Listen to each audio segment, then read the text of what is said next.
రోడ్లో ఉండాల్సిన అవసరం లేదు అనేది ప్రజలు కూడా గుర్తించారు ప్రతి ఒక్క చోట. కోనసీమ జిల్లా పి గన్నవరం నియోజకవర్గం తెలుగుదేశం పార్టీ కార్యాలయంలో నియోజకవర్గ స్థాయి సమావేశం జరిగింది.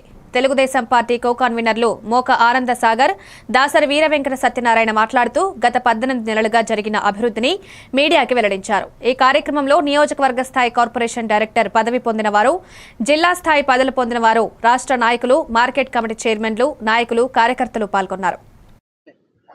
ఈరోజు పి గన్నవరం నియోజకవర్గం తెలుగుదేశం పార్టీ కార్యాలయంలో నియోజకవర్గ స్థాయి సమావేశం జరిగింది.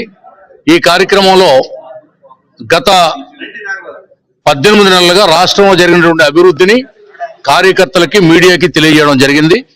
అదేవిధంగా జిల్లా కమిటీలో నూతనంగా స్థానం పొందినటువంటి నలుగురిని కూడా సన్మానించడం, నియోజకవర్గానికి పార్టీ తరఫున అపాయింట్ చేయబడినటువంటి భరత్ గారిని పరిచయ కార్యక్రమం, అదేవిధంగా వైసీపీ చేస్తున్నటువంటి దుష్ప్రచారాన్ని తిప్పుకొట్టాలని కార్యకర్తలకు పిలుపుకోవడం జరిగింది. బాధ్యతగా తీసుకుని అమలు చేస్తున్నటువంటి చంద్రబాబు నాయుడు గారి సర్కార్ని, కూటమి సర్కార్ని లేనిపోని మాటలతో వైసీపీ దుష్ప్రచారం చేస్తే కబడ్దారని హెచ్చరిస్తూ సెలవు తీసుకుంటున్నా. జై తెలుగుదేశం.